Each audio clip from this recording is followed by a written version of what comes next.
Olá, Leoa! Sejam bem-vindas ao Pode Liderar, Mulheres no Topo. Aqui é a Dani Grolli, host do Pode Liderar. Para você que está no Spotify nos ouvindo e também agora nos assistindo, é bem importante que você nos siga aqui na plataforma e você também avalie e compartilhe os episódios.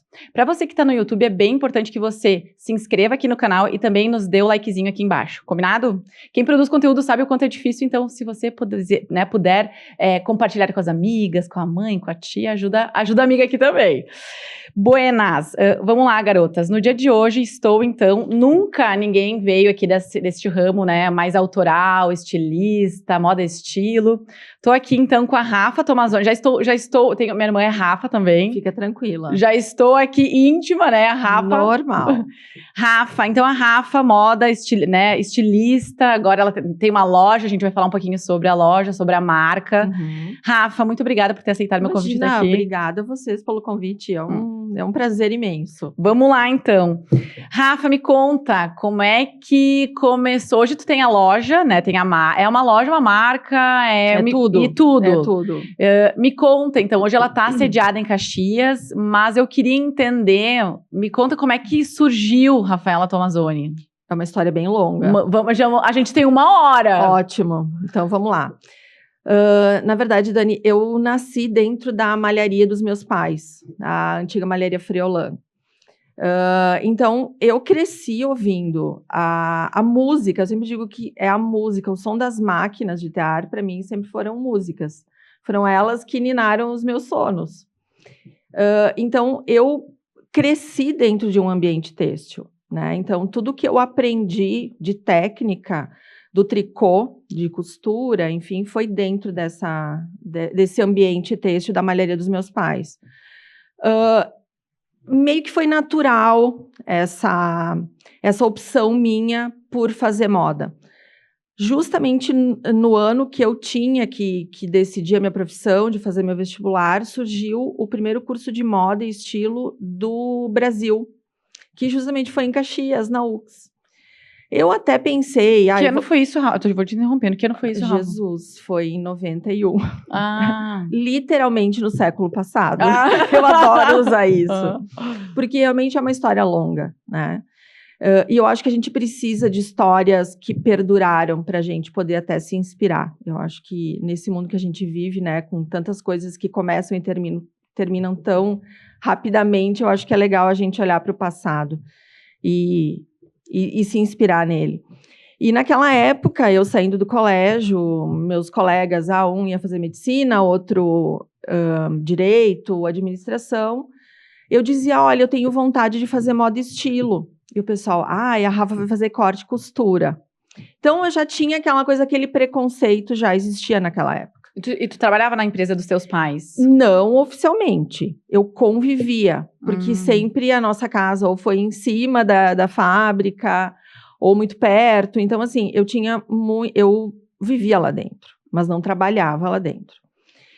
E chegou uma hora que eu disse, não, mas eu não quero fazer administração, eu não quero ser médica, eu disse, eu quero fazer moda, eu quero trabalhar, eu quero seguir o caminho que meus pais abriram, né? E eles nunca me impuseram isso. Nunca me disseram, isso aqui é teu e acabou.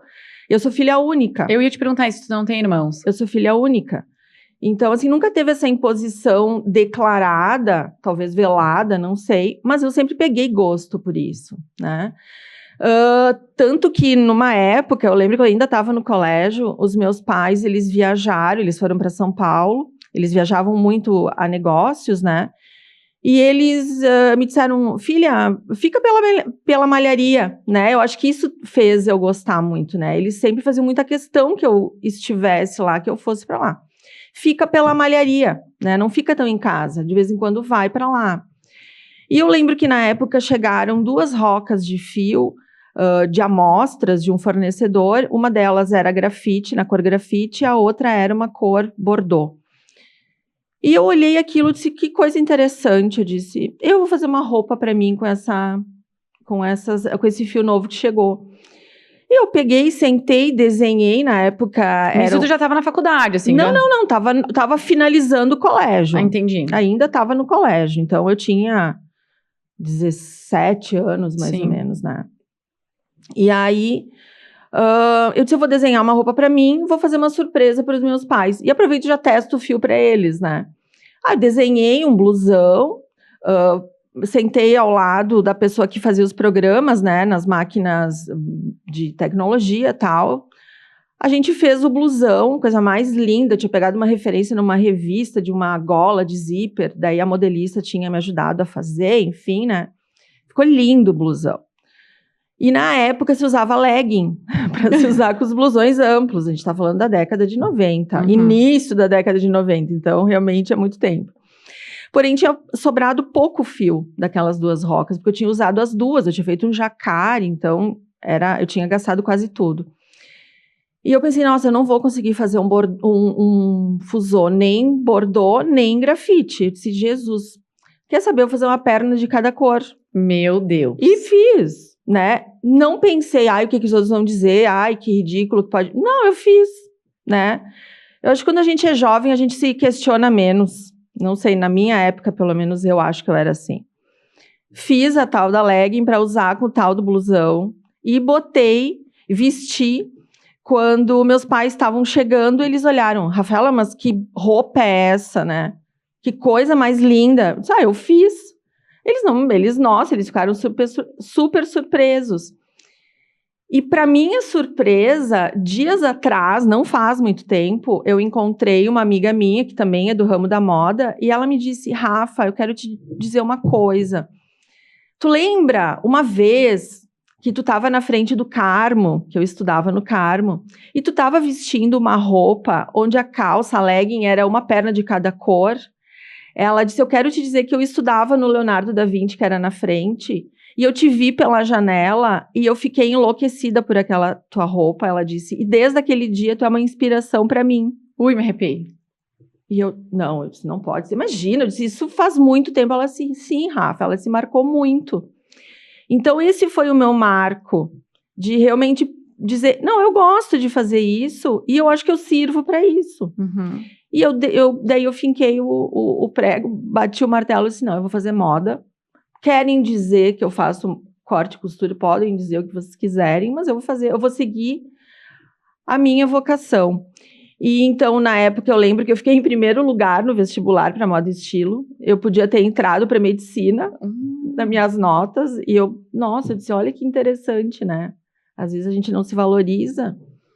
E quando a gente é testada, a gente passa bem, né?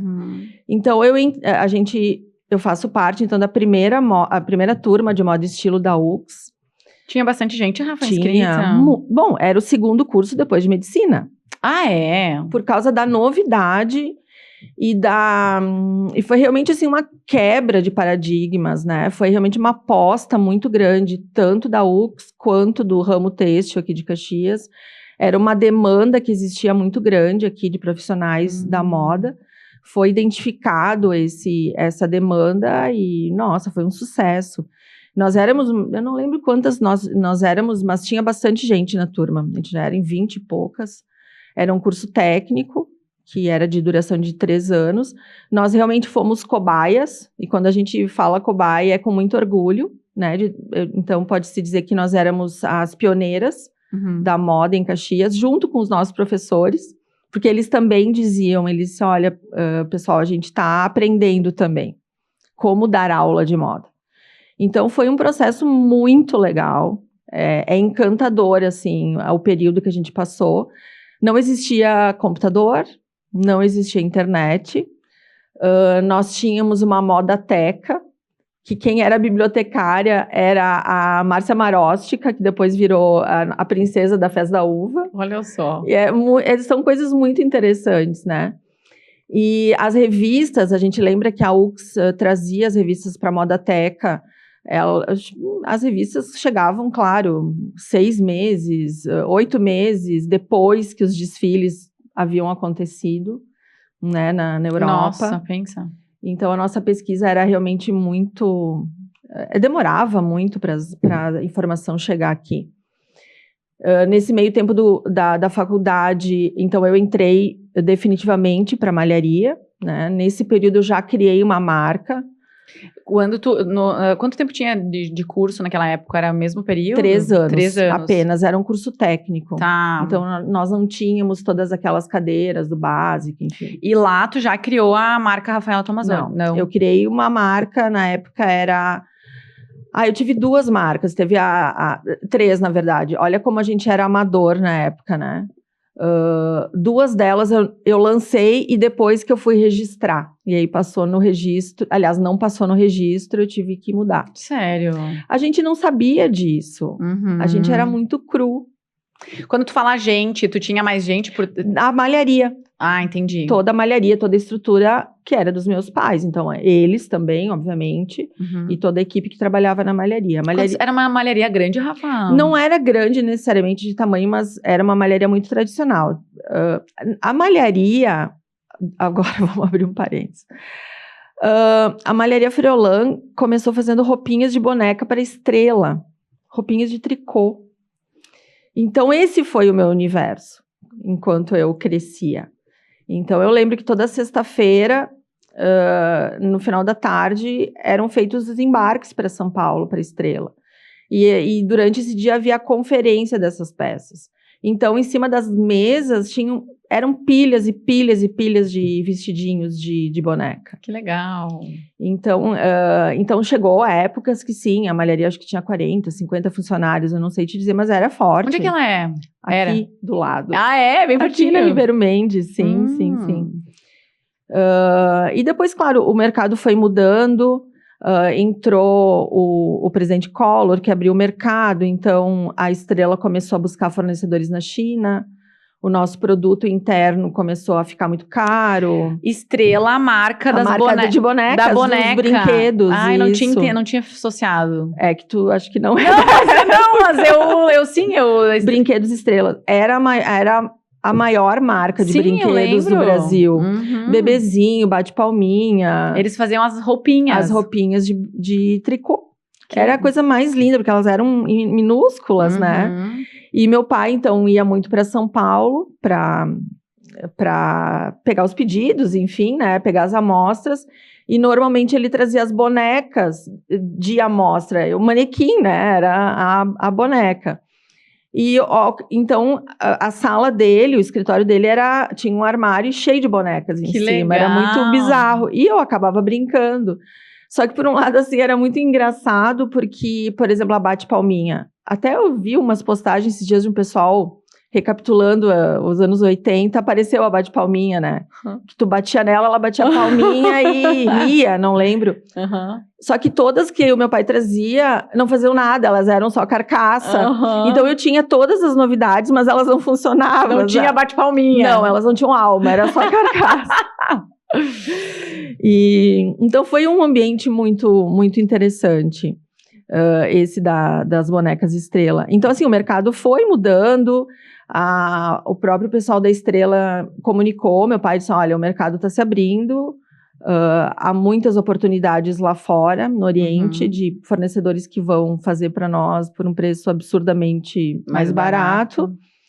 E vocês vão se preparando, porque aos poucos a gente vai deixar de fazer no Brasil as peças, né? Então, essa abertura de mercado foi muito boa para algumas coisas, mas quebrou muito a indústria nacional. E aí, então, a malharia foi trazendo moda feminina, moda masculina, tudo era a minha mãe que desenvolvia. A minha mãe é autodidata na profissão de estilista, uma guerreira. E a moda bebê, moda infantil, eu lembro que fazia conjuntos de batizado, nossa, era muito louco. E aí quando eu entrei, eu resolvi criar uma marca jovem, né, que eu pudesse desenhar e colocar as minhas ideias, né. Então teve a marca de ventos, nossa, uma viagem, né, marca Ráfia, marcas que a gente lançou, a gente não sabia que tinha que registrar. Que hoje, se tu me perguntar qual é o primeiro passo para alguém que quer ter uma marca, a primeira coisa é registra o nome, né? Vai lá, investe, é o primeiro investimento, né? Até que eu cheguei na marca Quinaras, que eram deusas aladas, enfim, e que foi muito bem. A gente teve muito sucesso. Que ano começou? Foi na época que eu entrei na faculdade, 91, eu já comecei a criar. E foi meio que paralelo essas 2, 3 marcas. Não, eu tive que substituir. Então, a Quinaras, que foi registrada, matou todas as outras anteriores que eu não podia mais utilizar, né? Entendi. Por uma questão de mercado, né? Óbvio. Tá, mas deixa eu te fazer uma... Porque Claro. eu sou leiga, né? Sim. Mas assim, o que acontece? Tipo, se eu tô... Não pode. A marca, muito provavelmente, vai ter alguma coisa parecida no Brasil que já está registrado. Então, que nem, por exemplo, tu vai registrar uma marca, né? Marca Dani Grolli. Uhum. Tu vai lá, tu registra, tu tem o domínio sobre essa marca. Ninguém mais pode usar nada parecido, né? Então, se eu resolver botar a marca Dani Grolier, eu não vou poder registrar, porque é muito parecida com a tua. Entendi. Tu pode vir com um processo contra mim se eu utilizar uma marca parecida com a tua. Mas em roupa, isso é um pouco pior? Não, é normal de maneira, isso. Tá. É maneira generalizada. Tá. Né? Se eu não me engano, é o INPE. Tá. Enfim, tem escritórios de advocacia especializados em registro de marca. Tá. Então, a primeira coisa que alguém quiser fazer hoje, para qualquer produto, tem que registrar uma marca. Eu achei que era mais por causa da moda, assim, daqui a pouco usar roupa Não, e tal. qualquer marca. Tá. Qualquer marca. Então, chegou a marca Quinaras, a gente teve muito sucesso e andava paralelo com a marca Friolan, né? Que era uma marca mais tradicional, também era feminina, enfim, né? E os anos foram se passando. Sempre o público feminino, assim. Sempre. Foi decidido, né? Porque dentro de uma empresa, tu tem que decidir o caminho que tu vai seguir. Tu tem que dar uma funilada. Se tu quiser fazer para todo mundo, tu não vai conseguir, né? Perfeito.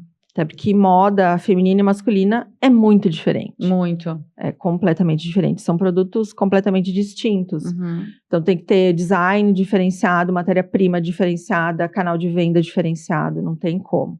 São 2 empresas diferentes. Na minha opinião, sim. A não ser que tu tenha uma empresa realmente com uma estrutura que consiga abraçar... Comportar as duas... Isso. E essas linhas de produto tão diferentes. E na época, então, a gente foi levando as 2 marcas, porém começou a dar conflito de marca, né? O mercado da moda é um mercado... Não é fácil. Não é para amador. Por que não é fácil? Porque quando a gente fala em marca de moda, a gente fala em posicionamento. Então, eram 2 marcas que tinham um posicionamento diferente, né? Então, eram para ser vendidas em canais de venda diferentes. Uhum. A comunicação deveria ser diferente. E o mercado acaba que não vai aceitando. Então, assim, a loja que comprava uma marca, queria outra, mas não comportava, daí um representante ficava brabo, daí outro se ofendia. Desgastantes. Foi muito desgastante, né? E isso acabou também desgastando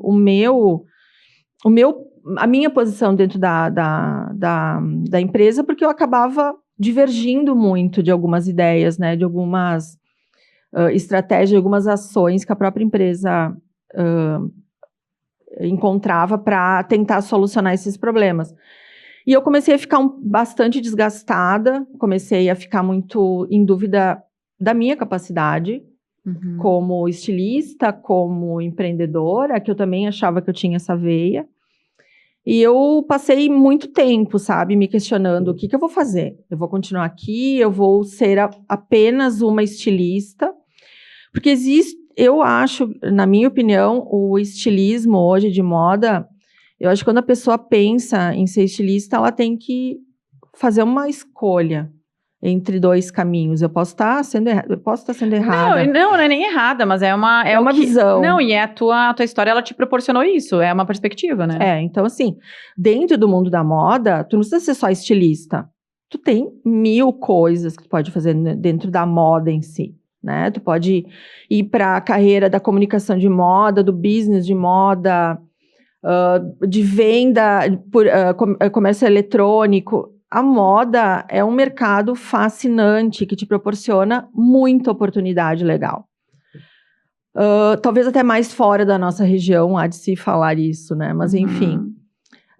E no meu caso, existia 2 possibilidades. Ou eu me rendia ao mercado, e eu era uma estilista que fazia modelos de roupa, né? Tu criava do zero, assim, Eu gostaria de criar do zero, mas o mercado não me deixava criar do zero. Por quê? O mercado queria o que todo mundo fazia, né? Então, os próprios clientes diziam, não, mas tu tem que fazer mais básico, não, mas tu tem que fazer mais barato, não, mas tu tem que usar tal coisa que fulano tá usando, não, mas o consumidor quer só tal cor e tu tá propondo outra. Então, a minha veia sempre foi autoral. Entendi. Eu sempre gostei de coisas diferentes, né? Se todo mundo tá usando preto, por que eu não posso querer usar branco? Ou né? uma calça com uma perna de cada cor. Por que onde é que tá escrito que aquela legging tinha que ser de uma cor só? Sendo que todo mundo usava uma legging de uma cor só. Então, tudo aquilo que o mercado estava me pedindo e estava me exigindo não fazia parte do meu gosto pessoal, né? E aí eu comecei a ficar incomodada e eu não sabia o que eu fazia. Ou eu me rendia ao sistema e eu começava a fazer o que os outros queriam e o que, ok, vamos ganhar dinheiro e acabou a história. E eu abafava essa minha veia de criação. Ou eu rompia com tudo isso, Perfeito. deixava a fábrica nesse caminho, né, como a decisão estava sendo tomada, e eu partia para o risco. Eu partia para o incerto, que era uma marca autoral. Então, depois de muita terapia, depois de muita conversa, de muita análise, muito autoconhecimento, chegou um dia que a minha chave virou, né? Meu marido teve um papel muito fundamental nesse processo, porque ele me apoiou, né? Não financeiramente, mas moralmente, né? Todo mundo achava que era meu marido que estava me bancando. A gente tem esse problema por ser mulher. As pessoas nunca acham que a gente pode por conta própria, né? E então as coisas foram se encaixando. Eu consegui clarear as ideias na minha cabeça de como que ia ser esse processo de criar minha marca autoral, porque assim, eu tinha responsabilidade também sobre a fábrica, sobre a malharia, e principalmente aos meus pais. Eu não queria cortar nenhum tipo de vínculo com eles, e eu não queria abandoná-los, né? Então, eu criei um formato onde a primeira coisa que eu fiz foi pedir demissão da fábrica. Eu era fichada, né? Olha só. Eu não era sócia, eu era uma funcionária, eu pedi demissão. Aí meu pai disse, não, então vamos fazer o seguinte, eu vou te demitir para tu tirar teu fundo de garantia, e com esse dinheiro tu vai fazer o que tu quer. Mas, ao mesmo tempo, eu me comprometi em ficar pelo menos meio turno trabalhando com eles, né? Não abandoná-los, entre aspas, né? É uma palavra muito forte, mas passa pela nossa cabeça, né? Isso. É um sentimento, né? É um sentimento que a gente não pode deixar de lado. Trabalhar com família é uma coisa muito delicada, né? E aí, a gente conversou, eles super aceitaram, e isso também foi maravilhoso. Porque poderia ter dificultado o processo, né? Sim, e a última coisa que eu queria era magoar eles, né? Então, é muito difícil, é muito complicado. A gente se sente péssimo como filho, né? Ingrato. Total, imagina, Olha tudo que eu te dei, e você está virando as costas para mim. Mas e o que tu tá buscando? Né? Tu tem tudo aqui. Então, eles nunca fizeram isso. Não, mas na minha cabeça passava. Sim, perfeito. Porque a gente Seus fantasmas, né? Por isso que a terapia, o autoconhecimento é muito importante. Então, eu disse, quer saber se eu vou arriscar? Eu disse, o máximo que vai acontecer é eu tentar e errar, né? E quebrar a cara. Uma coisa que para mim foi muito importante, que me deixou tranquila para dar esse passo. O meu marido, ele não me ajudou financeiramente, mas ele sentou um dia comigo e ele disse, Rafa, então vamos fazer o seguinte, o que tu vai fazer? Tu tá escolhendo alugar uma sala nesse prédio aqui do lado. Olha só. Que era perto da fábrica e era perto da escolinha onde a minha primeira filha estudava. Então, o lugar para mim era confortável logisticamente, né? Quando a gente é mãe, a gente tem que pensar nisso tudo. Então, esse prédio, a ideia era alugar uma sala aérea muito maravilhosa, que eu amei, eu nem acredito. Eu disse, nossa, isso aqui, será que Nossa, primeiro lugar na minha vida que ia ser só meu, né? Aí ele me ajudou a botar todas as despesas que eu ia ter, né? No período de 1 ano. Então, ele tu vai gastar isso em aluguel, Isso em custos fixos, né, variados, enfim, condomínio, água, telefone, coisas que eu nunca tive que me preocupar, né? E ele disse, olha, se tu não fizer nada, se tu entrar nessa sala e tu ficar ouvindo música todos os dias e não faturar R$1, coisa que eu sei que não é isso que vai acontecer, o teu rombo no final desse ano vai ser X. Tu tem que saber que esse é um risco, é o maior risco que tu tá correndo, né? Porém, como eu sei que não vai ser isso, que tu vai trabalhar, que com certeza tu vai colocar em prática as tuas coisas, então vou dizer que o risco talvez não seja tão grande. E ele disse, e eu tô do teu lado. Se por um acaso tudo der errado e esse teu rombo final, esse máximo acontecer, eu vou te bancar, ele falou. Então, ele te deu uma ele me deu crédito. Perfeito. Ele me deu crédito. Então, eu fui tranquila.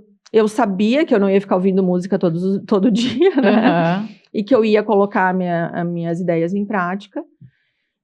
E aí, eu comecei meu negócio. E aí nasceu a Rafaela Tomazoni. Aí, a ideia, né? Tá, eu vou botar uma marca de moda aleatória ou eu vou botar o meu nome, a minha assinatura.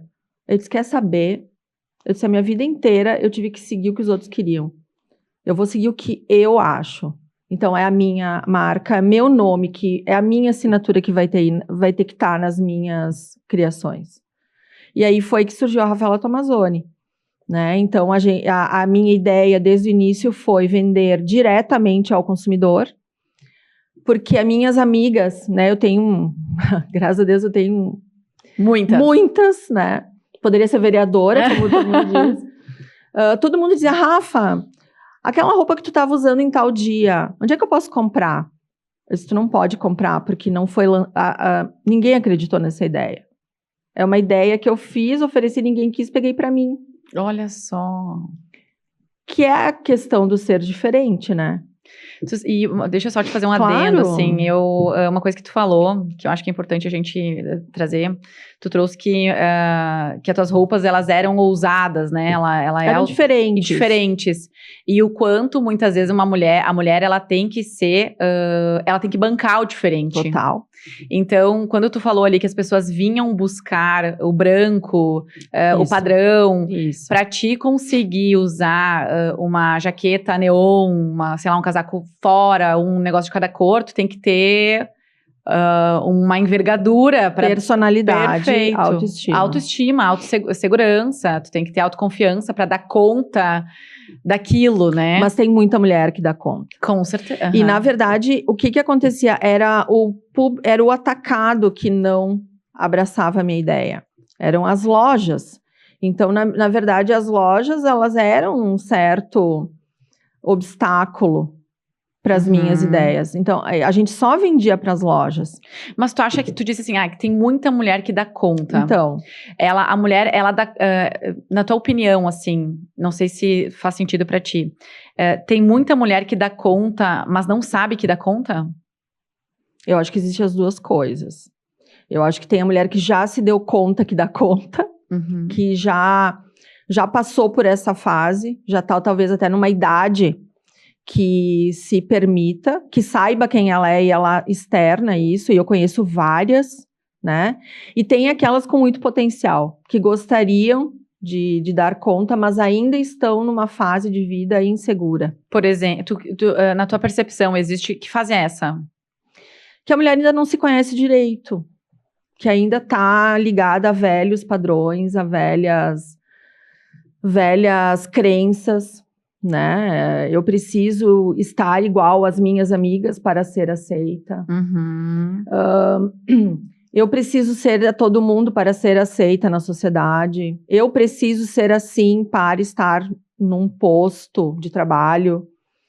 Então, e na minha opinião, o que faz a beleza da pessoa, o que faz a capacidade dela é justamente a autenticidade dela. Ela ser quem ela é. Saber o que ela gosta. Mas são poucas pessoas que têm o autoconhecimento e dizer, ok, todo mundo está de branco, mas eu não me vejo com o branco. Eu não me vejo igual às outras. Eu adoro me vestir de preto. né? Se ela entrar num recinto, todas as pessoas de branco vão olhar para ela, porque ela está se destacando. E aquele olhar não vai incomodar, né? Então, é muito interessante isso, porque...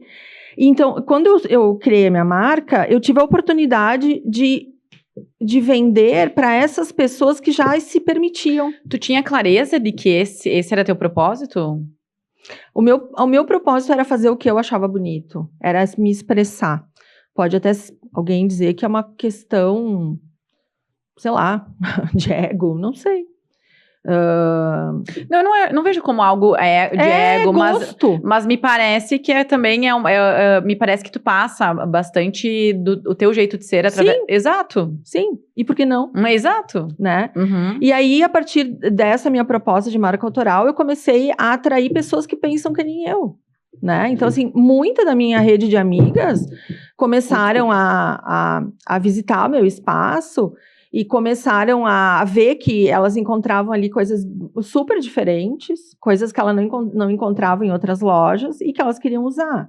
E pessoas muito interessantes. Eu te digo que ali, nesse período porque daí era só eu.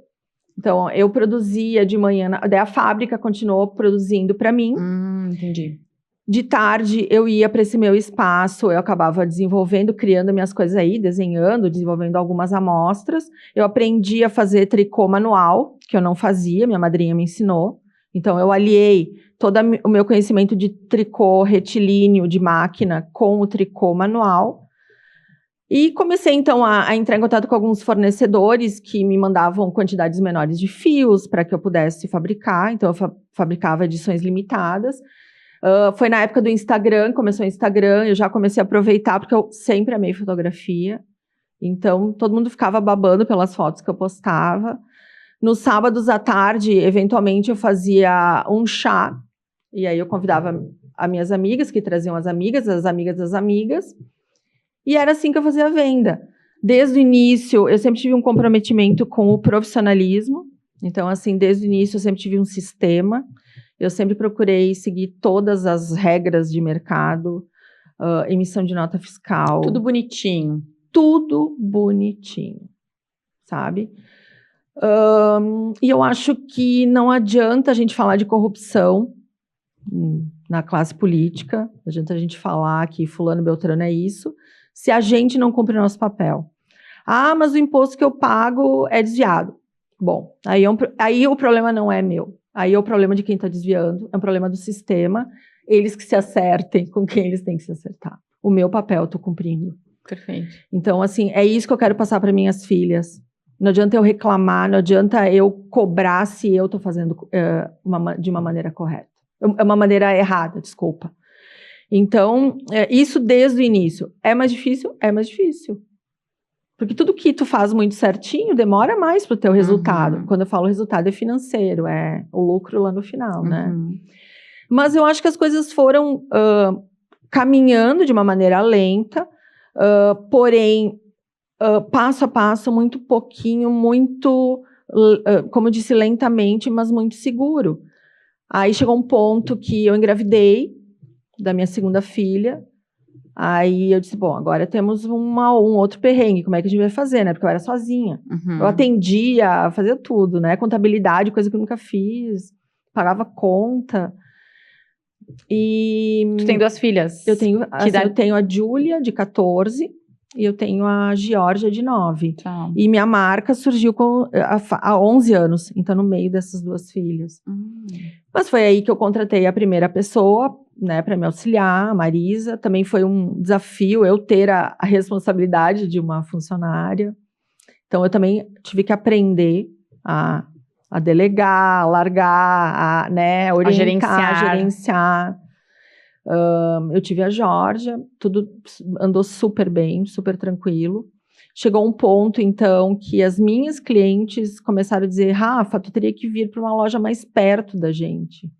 A tua loja fica muito num bairro longe, né? Que é aqui no bairro Pio Décimo.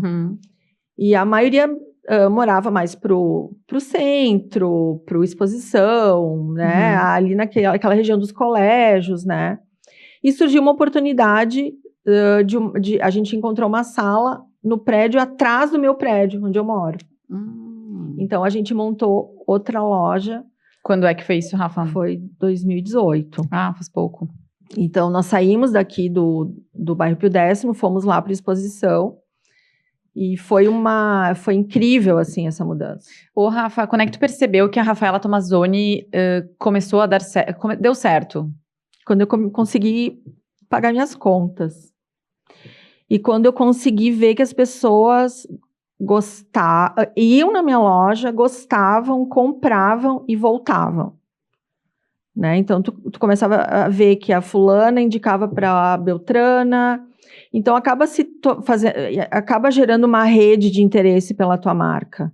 E como é que tu sente quando, assim, tu não conhece a pessoa, porque hoje, ok, tu tá na loja, mas tu tem atendentes, tu tem... Sim, hoje, te confesso que eu não tenho mais muito tempo, porque daí a história complicou mais. Tá, já vamos pra lá, mas como é que é pra ti hoje, sei lá, ir numa janta, ir a algum lugar e tu vê que alguém tá vestindo? É maravilhoso.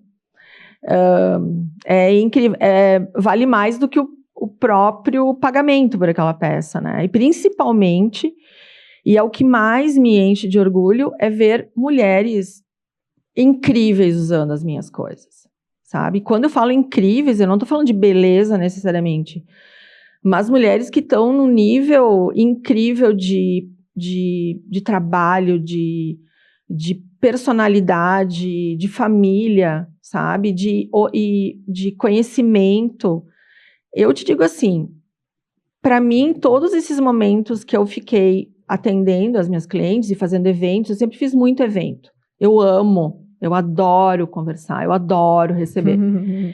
E eu gosto de conversar com as pessoas.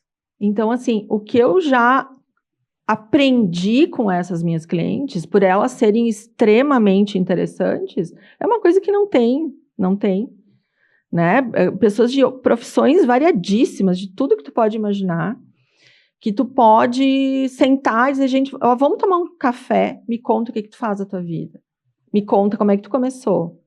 E eu descobri histórias absurdas, como tu tem essa curiosidade de conversar. Eu também acabei fazendo isso com as minhas clientes. E aí, a partir daí, elas acabam se tornando pessoas, não só a fisionomia delas, mas eu consigo enxergar um conteúdo nelas que é muito rico, né? Além? Muito além. Muito além.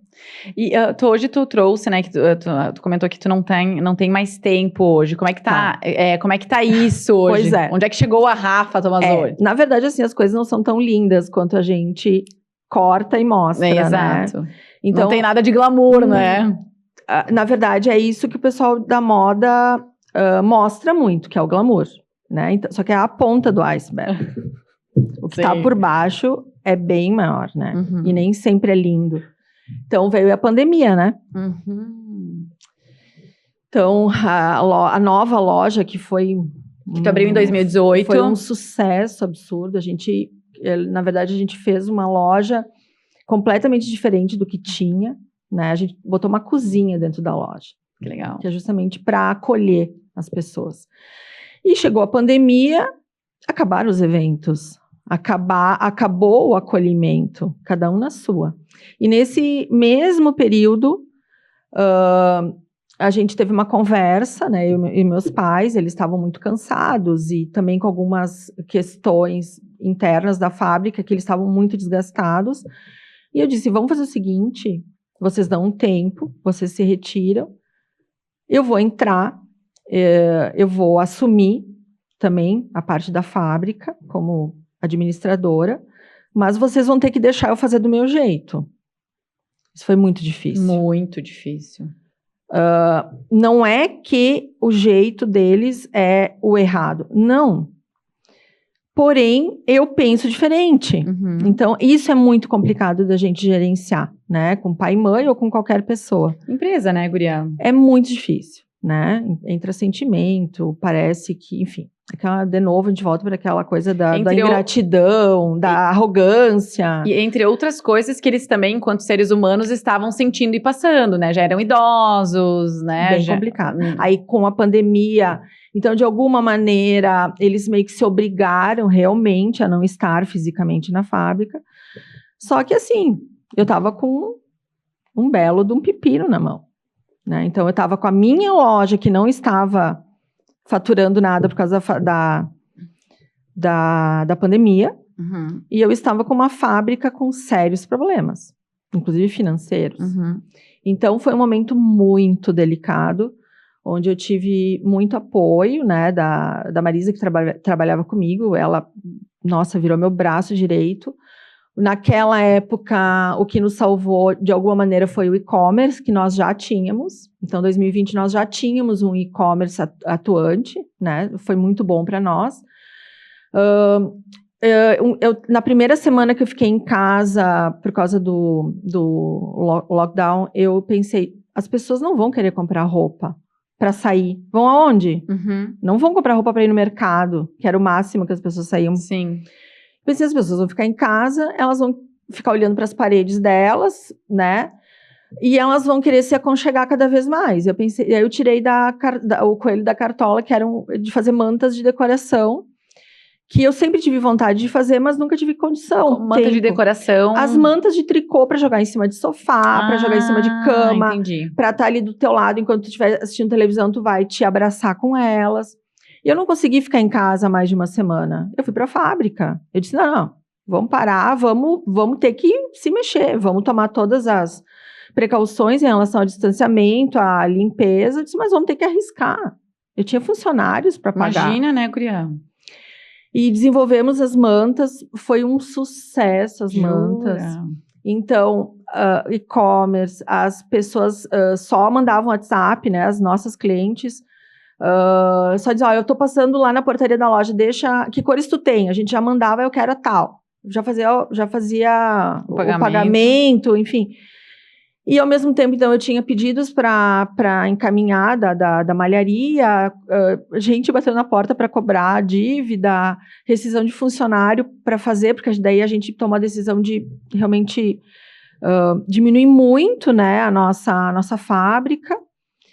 E só que, assim, são 4 anos, então, que eu tô dentro da fábrica, e vou te dizer que... Tu tá lá ainda? Tô. Já pensei... Eu já pensei em desistir umas 25 vezes esse ano. Jura? Sim. Por quê? Enfim, por um monte de coisa. Não é fácil. Não, o que não é fácil? A sobrecarga, né, de coisas que hoje uma mulher tem na vida. Agora tô falando do lado pessoal, né? Então, daí nesse meio tempo, aconteceu essa oportunidade da gente também trocar de novo de loja, apesar de eu ficar, enfim, fiquei entre a cruz e a espada para tomar essa decisão, de sair de uma loja incrível, porém aérea. Então, eu estava indo agora, essa terceira mudança, por um lugar de muito mais visibilidade. Muito mais. Né? Mas isso iria requerer o quê? Investimento. Perfeito. Enfim, um monte de coisa. Então, teve isso, então a gente teve que contratar mais gente.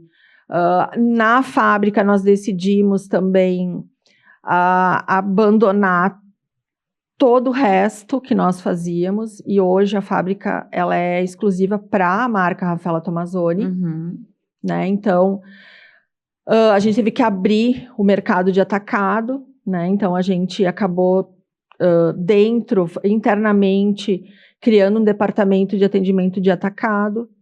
Nesse meio tempo, o e-commerce estourou, né, no Brasil, no mundo, enfim, então se tornou muito mais competitivo.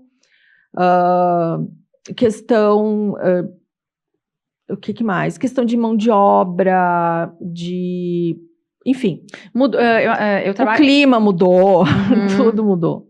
Ô, Rafa, e uma coisa isso é uma coisa que eu ia te perguntar, assim, a moda mudou, né? O consumo mudou. Isso, tá, ótimo, como? Por que tu acha que mudou? Porque hoje a moda é muito mais democrática, né? Por exemplo? Então, existe de tudo, tudo é possível. Existe moda para todo mundo, existe estilos variadíssimos. Então, uma vez, tu tinha poucas opções. Então, tu não tinha muito o que inventar, mesmo dentro da fábrica, né? A tendência, vamos falar assim, era uma, duas. Todo mundo meio que ia no mesmo caminho. E hoje nós temos muitas opções. Além de ofertas de estilos, a gente tem muita oferta de marcas.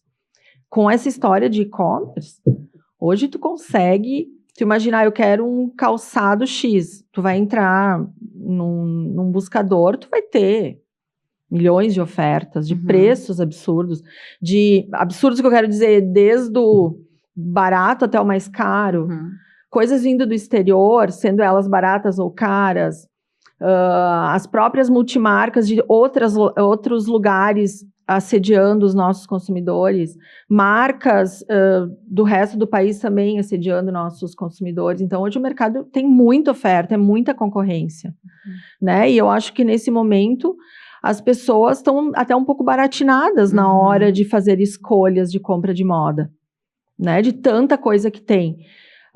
Muita informação. Muita informação. Eu acho que existiu um boom de consumo muito grande, então tá todo mundo com muita coisa em casa, né? Não tem mais nem lugar onde botar, minha visão. Perfeito. Né? No caso da minha marca, nós temos assim uma premissa de moda temporal, então não é uma moda descartável. Ou seja, tu não vai comprar hoje uma peça da Rafaela Tomazoni para descartar ano que vem. Entendi. Ou porque ela está fora de moda, ou porque ela não presta mais, enfim. Então, hoje a Rafaela Tomazoni, ela tem peças de 5, 10 anos atrás, até lá do início da RT. Né? Então, existe toda essa mudança de consciência também do consumidor, né? De um nicho de mercado de consumo. É verdade. Existe a questão dos brechós. Então, tem muita gente, pelo excesso de coisas que tem no guarda-roupa, as coisas são ainda boas, mas não fazem mais sentido para aquela pessoa.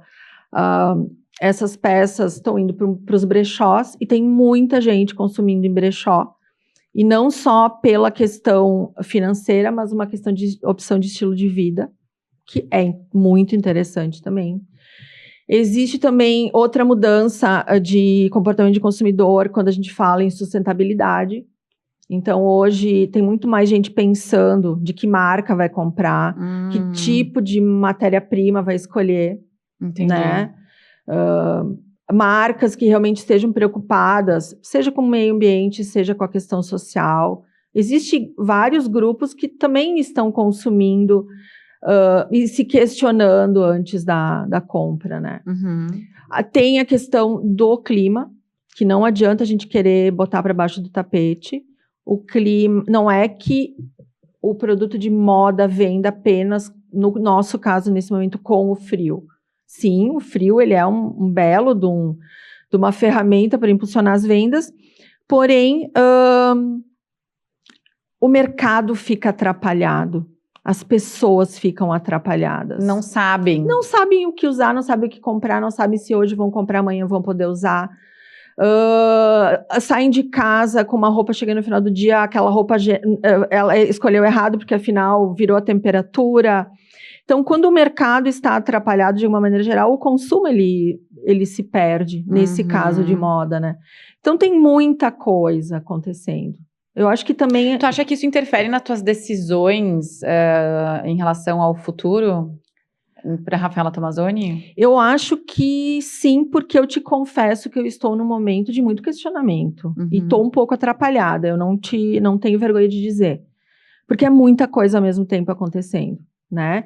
No nosso caso de atacado, eu também acho que as lojas elas mudaram bastante a maneira com que elas estão comprando, né? Falando em público lojista. Os lojistas também estão atrapalhados, porque afinal eles também são afetados por todas essas mudanças. Então, hoje uma loja tem que ter de tudo dentro da loja. Tem que ter coisa de calor, coisa de frio, enfim, estamos vivendo num momento de muito questionamento e insegurança, falando de moda. Eu faço parte do projeto do Feito na Serra Gaúcha, que é um projeto incrível do Sebrae, que já há anos que acontece, e esse ano nós fomos convidados e com muito orgulho a gente está fazendo parte. E numa das reuniões, né, de desenvolvimento, o Walter Rodrigues, que é um dos papas da moda do Brasil, que elegeu Caxias como sendo o lar dele, ele estava nos contando, enfim, episódios da carreira dele, quando ele desfilava em São Paulo Fashion Week, enfim, da experiência dele, e ele compartilhou o sentimento dele de que desde a década de 70 que ele trabalha com moda, e hoje talvez seja uma das épocas mais desafiadoras que ele está percebendo a moda. Então, se o Walter Rodrigues está falando uma coisa dessas, realmente o meu sentimento foi validado. Foi validado. Né? De que tem muita coisa acontecendo. Ô, Rafa, mas sabe que eu te ouvindo falar, assim, porque é uma coisa que não é um mundo que eu, né? Claro. Não é um mundo. Mas te ouvindo falar, assim, pra mim, tá muito ligado também. Não sei, né? Daqui a pouco eu vou dar uma viajada aqui. Não. Mas o quanto talvez as lojas, elas se focam muito naquilo que vende, naquilo que... Eu entendo que isso é importante, mas a pessoa acaba, e aí é um funcionamento pra mim que é global. E, né, eu trabalho com recrutamento e seleção em empresas, e as pessoas não perduram, e tu trouxe uma palavra, né? Histórias que perduram. Tu trouxe esse termo hoje. Isso pra mim é muito importante. Exato. E a gente tem, o Bauman falava, né, do mundo líquido, né? Então, o quanto muitas vezes uma pessoa, um jovem entra numa empresa, ele fica 2, 3 meses, mas assim, porque a empresa é problema? Não, porque ele não sabe o que ele quer, tu entendeu? Sim. Então, o quanto muitas vezes eu vejo o próprio negócio também não sabendo o que ele quer. Sim. Né? Eu sei a questão da persistência. Muito. Eu sei o que vende, né? Eu sei o que tá fomentando, mas assim, o quanto eu tenho que ter consistência, autoconhecimento, coerência de me manter aqui, confiando confiando no processo de que no futuro isso vai dar certo. Sim. Né? Porque óbvio que se eu for olhar pra fora, o que tá vendendo mais? Hoje, eu sei, eu já atuei na clínica, mas eu não é algo que me apetece mais ser uma psicóloga voltada para a clínica. Hoje meu negócio é carreira, desenvolver mulheres, é a empresa, é um momento. Tá, Dani, tu atende clínica? Não atendo mais. Mas o quanto pra mim foi difícil dizer meus nãos, entendeu? Que é o risco, né? É o risco, né? Então, me parece também, não sei, te ouvindo falar, assim, o quanto talvez o próprio negócio, eu vejo lojas aqui em Caxias que eram ótimas marcas há 10, 15 anos atrás, que agora estão comprando, sei lá, em São Paulo, na 25 de março, perdeu todo o conceito, sabe? Porque se entregaram para o mercado. Exato. Se foram persuadidos pelo efeito manada, ao meu ver, assim. E eu te digo que daí, nesse ponto, o que foi mais importante? E não estou dizendo que isso é errado. É business. Cada um faz o que quer, né, Rafa? Com certeza. E a gente não está aqui para julgar absolutamente, né? Mas os números falaram mais alto. E no mundo dos negócios, teoricamente, é isso que conta. Perfeito. Né? Mas aí é muito difícil, porque daí, será que são só os números que importam? Será que tu só levanta de manhã por causa dos números? Então, assim, é um cálculo muito complicado da gente fazer. Ai, guria, mas eu vou te dizer um negócio, assim, que os números importam, sim, mas não é um negócio que perdura, pra mim, ao meu ver, assim. Eu acho que existe uma... Sim, tu vai superfaturar, mas em algum momento isso vai... Concordo. Né? Concordo. Ok, pra mim, assim, também... Ok, Rafael, vamos usar o teu exemplo. Beleza, tu escolheu ser algo autoral, vai levar mais tempo para dar... mais, sim. Exato. Sim. Demora mais tempo, mas não, a tua sazonalidade, ela é muito mais controlada, ela é muito mais fiel. Perfeito. Né? Porque tu não se rende, existe uma consistência. Perfeito. Agora, quando tu é número, isso, né? O Simon Sinek, ele falava que que dinheiro não é propósito, né? Dinheiro é resultado. Concordo. Né? Então, o quanto muitas vezes isso tá ok, vendeu, o quanto muitas lojas, muitos negócios acabam fechando, porque, ok, deu um boom, mas aí agora tu vai fazer o quê, Cu? Tu sabe que eu vou fazer 50 anos, né, em agosto. É um momento de muito penso, né, principalmente do lado pessoal, né, o que eu já fiz, o que eu deixei de fazer. E o bom de fazer 50 anos é que, graças a Deus, muitos anos passaram. Então, eu comecei a trabalhar mesmo com 17 anos, né? E com muita responsabilidade. Uhum. E nesse meio tempo, que é muito, é muita experiência, a gente adquire muito repertório. A gente viu muita coisa nesse meio tempo. E o que mais as pessoas me perguntam, né, Rafa, me conta uma coisa, né, de todo esse tempo, uma coisa que te marcou. Muitas marcas surgiram nesse meio tempo. Muitas outras marcas surgiram nesse meio tempo. Seja em Caxias, seja no estado, seja no Brasil. E elas entrando, abafando. Chutando. Seja com um produto incrível, seja com uma estratégia de comunicação incrível. Meu Deus! Chegavam, né, chutando a porta, botando todo mundo no chinelo. Perfeito. Né? Um sucesso estrondoso, porque o fulano sim que está fazendo bem feito. Tu tem que ter o que o fulano está fazendo. Tu tem que fazer o que o fulano, o outro, está fazendo, porque ele sim está indo bem. Todo mundo quer o produto dele. E realmente, todo mundo quer o produto aquele naquele momento. Então, é ele que está na mídia, é ele que todo mundo bibibi, bobobó, beleza. Aí, mas meu Deus do céu, mas como é que eu não tive essa ideia antes? Mas, meu Deus do céu, com toda a minha experiência... Aí começa a autocobrança. Não, daí é um horror, que daí tu te sente muito incompetente, né? Porque, afinal, o fulano chegou, né, do nada, né, diga-se de passagem. Aí tu começa a perceber que nesse primeiro ano, nossa, pessoa vira, né? Agora chegou a rainha da Inglaterra, né? A pessoa que sabe tudo. Passou um ano, passou 2, tu já começa a ver que aquela pessoa não teve o repertório suficiente para manter. Perfeito. No terceiro ano, tu não ouve mais falar dessa criatura, desse bambambam que chegou arrasando. Tu não ouve mais falar. A marca não existe mais. Perfeito. Porque começou de uma maneira muito estrondosa, sem embasamento. Perfeito. Sem estrutura. Sem consistência. E nós que trabalhamos com moda, e no meu caso da moda autoral, a gente tem que ter muito repertório. Porque as pessoas querem histórias. Além da roupa, elas querem experiências. Elas querem ser impactadas toda a coleção com uma história nova. Né, um storytelling, um conceito, né? E que é isso que faz uma moda autoral se destacar de outras marcas que vêm com poder de investimento. Preço, enfim, né? Não necessariamente preço, mas estratégias muito legais de comunicação, de posicionamento, né? Hoje a gente tem grandes players no Brasil, incríveis, né? Que tem muita grana. Então, contrata os melhores profissionais, chega cada vez mais forte no mercado. E marcas autorais pequenas, elas têm que ter muito repertório. E esse repertório não se compra em muitos momentos. Esse repertório é da gente. Perfeito. Né? É das histórias, Não é só uma roupa. Não é só uma roupa. Então, na hora de comprar uma matéria-prima, eu já tenho... Quanto eu já não errei?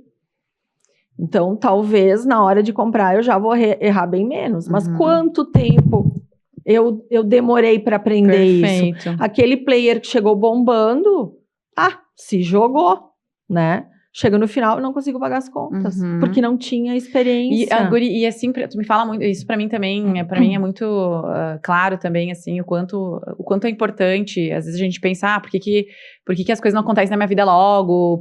Não. Né? O quanto muitas vezes a gente precisa dessa curva de maturidade. Essa casca. Exato. Dessa curva por isso que tu não vê um líder com 23, 22, 25 anos, entendeu? Raros. Porque não tem como, tu não tem recurso emocional, cognitivo, estrutural pra dar um feedback, pra gerenciar, salvo as pessoas, assim, que tu vê que são muito fora da curva que existem. Né? São exceções, não é regra, né? Então, o quanto a maturidade, ela te dá, saber que é difícil, né, guria? Tu olha pra fora... É que te tá num mundo que coloca holofote em pessoas muito rasas. Perfeito. Em pessoas muito instantâneas. né? Principalmente a mídia social. Eu digo que eu amo a mídia social. Eu não posso falar muito que eu sou vidrada desde o início, porque mídia social conecta pessoas. Isso é incrível, é absurdo. Eu amo, tanto que, desculpa, as mídias sociais da minha marca sou eu que faço. E eu adoro conversar, né? E a mídia social aproxima pessoas. Teve só um parênteses que é muito interessante isso. Não acho que a mídia social seja 100% Perfeito. maravilhosa, né? Mas na época que começou a invasão da Rússia na Ucrânia, eu comecei a perceber que tinha sempre uma pessoa estranha, diferente, que curtia os meus posts, né? Eu disse, mas que engraçado, aonde que é essa criatura? Porque eu sou curiosa, né? Entrei no perfil dessa pessoa, tudo escrito naquelas letras, né? Que pra mim é grego, né? Mas não era grego. Fui pesquisar. E eu disse, era alguma coisa da Rússia. Eu disse, Jesus, mas, né? Enfim, nesse momento tão caótico. E mandei uma mensagem para essa pessoa no direct, perguntando. Eu disse, olha, desculpa te perguntar, mas aonde que tu é? Aí ela escreveu, em inglês, ela disse, olha, eu sou da Ucrânia, moro em Kiev, eu adoro as tuas coisas. Tá brincando, porque guria. a gente tá seguidamente sendo bombardeado, e eu adoro ver tuas coisas porque é uma coisa bonita. É como se fosse um escapismo para ela, né? Eu disse, não, eu não tô acreditando. Aí eu comecei a perguntar, mas quem tu era? Uma mulher, mais ou menos da minha idade. Ela, enfim, tinha a profissão dela. Daí ela começou a me mandar fotos pelo direct das flores que floriam lá, né? Ela disse, olha, apesar de tudo, olha que linda essa flor. E ela também fazia trabalho manual. E eu fiquei muito mexida com essa história, sabe? Eu disse, eu não acredito, né? Que a mídia social conseguiu... Tanto que minhas filhas me diziam, mãe, e a tua amiga lá na Ucrânia, como é que ela tá? Né? E eu fiz alguns posts, né, nos stories, contando para as minhas amigas, minhas clientes, dessa história. Eu disse, olha, então, a gente não tem muito o que fazer por eles, né? Mas a gente não pode ficar, de alguma maneira, ignorando o que essas pessoas estão passando. Eu disse, então, o mínimo que a gente pode fazer, ou o máximo que a gente pode fazer, é mandar uma mensagem para essa pessoa. Então, tá aqui o @ dela. E vão lá no Google, tradutor, querem mandar em ucraniano, não sei lá se é em russo, sei lá o que seja, manda em inglês, dando uma palavra de apoio. O que ela recebeu de mensagem... Que legal! Então, isso não é incrível? Não é uma ferramenta incrível de aproximar pessoas para o bem? Agora, falando da mídia social para o mal. A gente só se compara com todo mundo. Todo mundo é lindo no Instagram, todo mundo é perfeito, tem o corpo perfeito, tem a profissão perfeita, os filhos perfeitos, o marido perfeito, as viagens perfeitas, a conta bancária perfeita. E aí tá todo mundo em busca dessa perfeição. Mas essa perfeição não existe. Tá todo mundo vendendo super bem, tá todo mundo, nossa, com milhares de seguidores mesmo, os que têm milhares de seguidores, será que por trás das postagens essas pessoas estão bem? Eu duvido, né? Então, a mídia é isso, ela está levando as pessoas a uma paranoia coletiva de querer se comparar e buscar uma perfeição que não existe. E as pessoas estão enlouquecendo. Holofotes em pessoas rasas. Então, boa. E esses holofotes estão colocando uma visibilidade absurda em pessoas que não trazem nada de bom para o coletivo. São atitudes ridículas, valorizando coisas que não vão agregar nada a ninguém, né? Enfim, e isso está fazendo com que as pessoas empobreçam. E quando eu falo empobreçam, é culturalmente, é de alma também, né? Então, eu acho que a gente precisa buscar o conteúdo. Aí, voltando a falar de moda, por exemplo, hoje, às 4 horas da tarde, lá na nossa loja, vai ter uma convidada. Nós temos, frequentemente, a gente tem trazido pessoas interessantes, com assuntos completamente diversos. A gente tem um evento que chama Tricotando com a Rafa. Então, como tu tem o podcast, eu tenho Tricotando com a Rafa. Então, eu chamo uma pessoa especialista em algum assunto e a gente começa a trocar ideias sobre aquele assunto, e as nossas clientes são convidadas para fazerem parte desse grupo. A gente reúne 15, 20 pessoas em cada encontro desses, são pequenos encontros, porque a nossa estrutura também não é grande, a ideia é que seja íntimo, e a gente também está tentando levar conteúdo para as pessoas, não só roupa. Não é só... Vai além, né? Vai além. Então, vamos falar de bem-estar, vamos falar de saúde, vamos falar de coisa bacana, vamos tentar elevar o nosso pensamento. Show. Né? Rafinha, para nós concluir... Ó, então, tu já tá íntima mesmo. E é super normal me chamarem de Rafinha, sim. Olha só. Pra gente concluir, assim, o que tu diria para as mulheres que estão nos ouvindo, que desejam crescer profissionalmente? Acredite em si. Não houve ninguém, a não ser a si mesma. E se ela mesma não tá acreditando, muda o disco, troca a fita, como diz meu marido, muda o mindset, né? Todo mundo pode. Todo mundo, qualquer pessoa, né? E nós, mulheres, a gente tem muitas coisas contra nós, né? Questão cultural, bom, né? Nem precisa elencar, que todo mundo tem certeza que sabe o que a gente enfrenta por ser mulher, né? Mas a gente tem que acreditar em nós mesmas. Outra coisa, coragem. Se não der certo, azar. Mas tu foi lá e tentou, sabe? Te estrutura, te organiza, planeja em todos os detalhes, mas não foge da tua linha, principalmente dos teus valores. Não abre mão dos teus valores nunca, em detrimento de qualquer oferta. Seja ela para conquistar status, seja ela para conquistar dinheiro, não vale a pena. Em algum momento a vida vai te cobrar. Persiste.